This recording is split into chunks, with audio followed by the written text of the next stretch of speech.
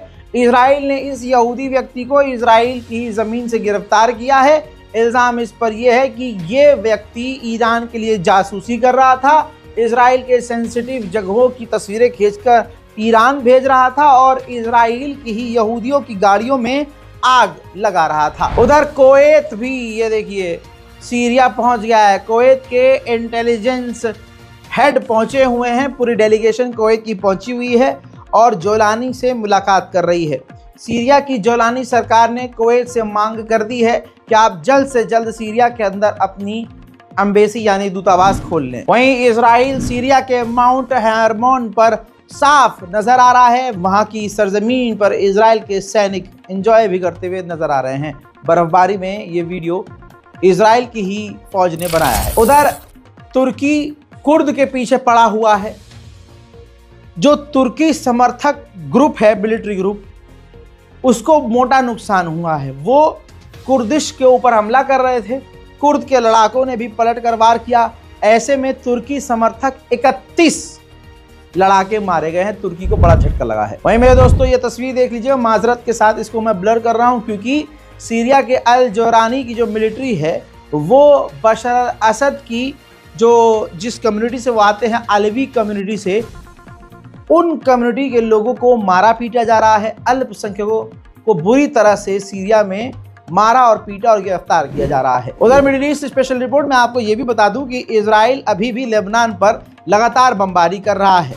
Lebanon बोल बोल के थक चुका है कि सीज फायर का उल्लंघन कर रहा है, लेकिन किसी के कान पर जू तक नहीं रेंग रही है। हालात ये है कि लेबनान ने हाल में ही कुछ घंटे पहले मलबे से 5 लोगों की लाश निकाली है जो इजराइल की बमबारी में शहीद हो गए, और वो आम नागरिक थे, कोई आतंकी नहीं। अब मेरे दोस्तों, ये 3 तस्वीर आप देख सकते हैं, ये तीनों एक ही जगह की है, लेबनान की। ऊपर आप देख सकते हैं खूबसूरत मस्जिद नजर आ रही है। 28/12/2024 को आप देखते हैं कि मस्जिद की गुंबद गायब है। फिर आप 30/12/2024 को देखेंगे, पानी की टंकी भी गायब है, और एक जो मीनार है वो भी गायब है, और गुंबद भी गायब है। इजराइल ने इसी तरह से लेबनान में कई मस्जिदों को मिटा दिया है। ठीक इसी तरह से लेबनान में तबाही मचाकर इजराइल के सैनिक आज भी वहां मौजूद हैं और वहां अपने धर्म का पालन करते हुए पूजा पाठ कर रहे हैं।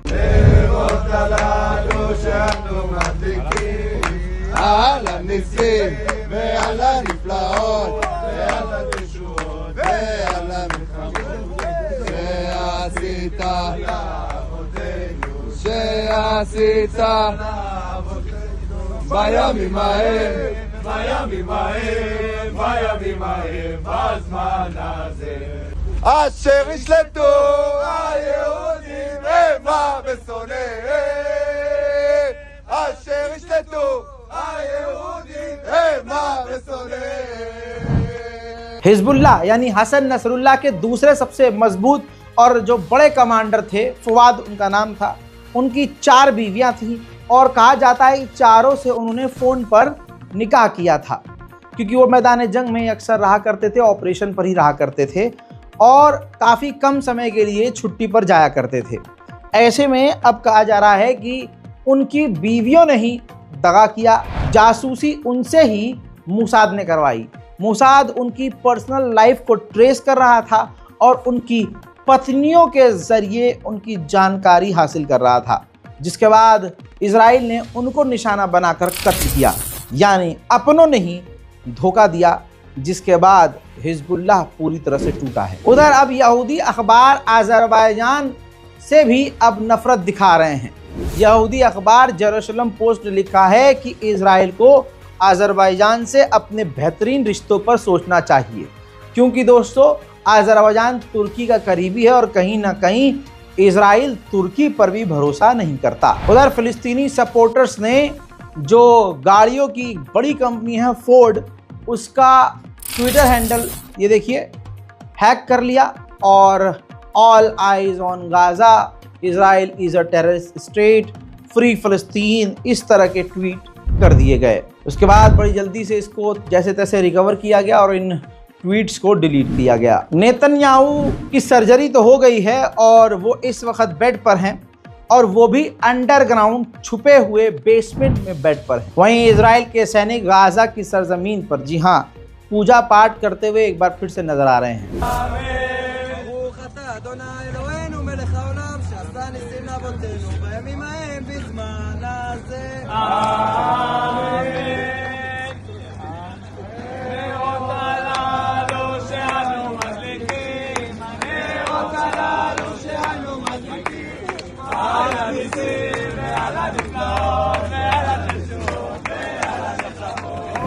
ह्यूमन राइट्स संगठन एमनेस्टी इंटरनेशनल ने मांग की है कि कमाल अदवान हॉस्पिटल के डायरेक्टर को रिलीज किया जाए।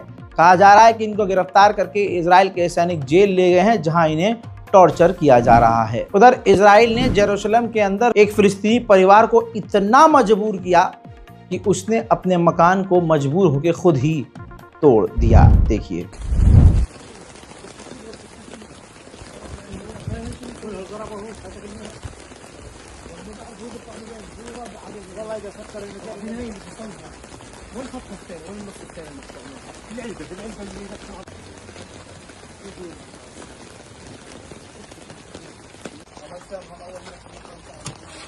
मेरे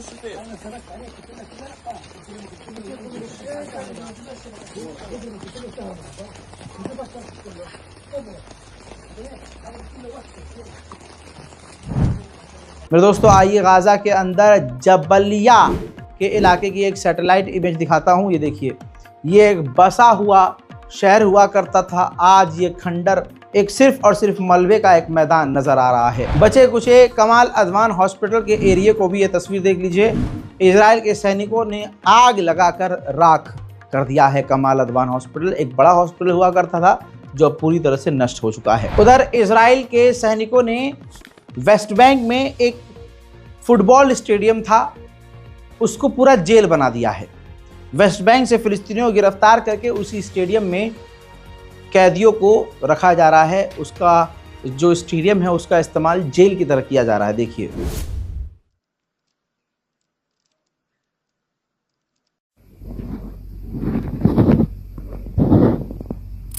देखिए, यूनिसेफ ने बहुत बड़ा खुलासा किया है। यूनिसेफ ने कहा है कि 19,000 बच्चे गाज़ा में अनाथ हो चुके हैं जिनका कोई भी नहीं है। गाज़ा के अंदर भूख प्यास इतनी ज़्यादा है। देखिए, पेट की जो तलब होती है, भूख जो होती है, वो ख़तरनाक होती है।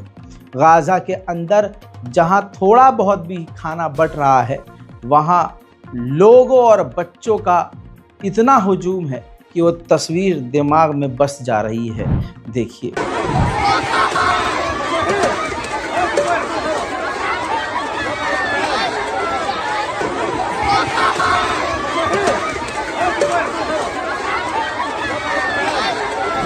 उधर इजराइल ने कहा है कि हमने पिछले कुछ ही घंटों में गाज़ा के नॉर्थन इलाके में 100 आतंकवादियों को कत्ल किया है, जबकि आप जानते हैं कि कोई आतंकवादी वहां नहीं है।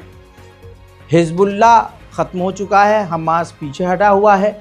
आम लोगों को इजराइल मारकर उन्हें आतंकी घोषित कर रहा है। हज़रात, मिडिल ईस्ट से अब तक की जो बड़ी बड़ी जानकारियां हैं वो मैं सुबह भी दे चुका हूं सीरिया की, और कुछ रिपोर्ट्स मैंने मेन यहाँ पर दे दी है। और इंतज़ार कीजिए मेरे अगले अपडेट का। तब तक के लिए इस वीडियो को देखिए, अपनी राय कमेंट सेक्शन में लिखिए और चैनल को सब्सक्राइब खुद भी कीजिए और दूसरों से भी करवाइए। जय हिंद।